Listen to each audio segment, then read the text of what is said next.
hari umunsi uzabyuka ubuzima bugahinduka, akaba umunsi w'ibyishimo, umunsi w'umunezero, umunsi mwiza cyane. Bya bintu wari utegereje, wari umaze igihe kirekire utegereje, imyaka myinshi utegereje, bigakunda, ukabona ibintu bimeze neza, ubuzima bwawe uwo munsi bugahera kubuhinduka.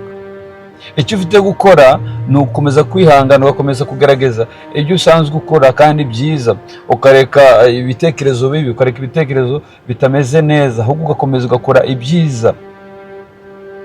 Kubera yuko umunsi mubi cyangwa ibihe bibi urimo uno munsi ntabwo ariko ejo bizahora, hari umunsi bizahinduka. Ushobora kuba utameze neza ubu ngubu, ejo ntumere neza, na mu gitondo n'ejo ubundi ntumere neza, ariko hari umunsi, trust me, hari umunsi uzagera ukabyuka mu gitondo ubuzima bwawe bugahinduka.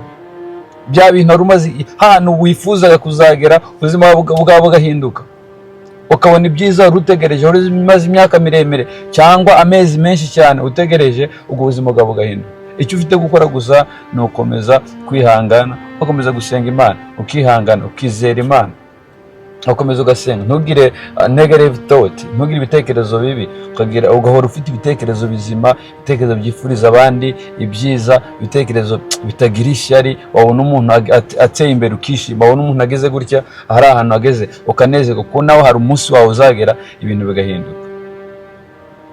Komeza wihangane kandi komeza ugerageze ibyo ufite gukora, ubuzima bwawe buzagenda. Ntabwo Imana yakuremeye kugubwa nabi, ahubwo yakuremeye kugira nawe uzabeho neza.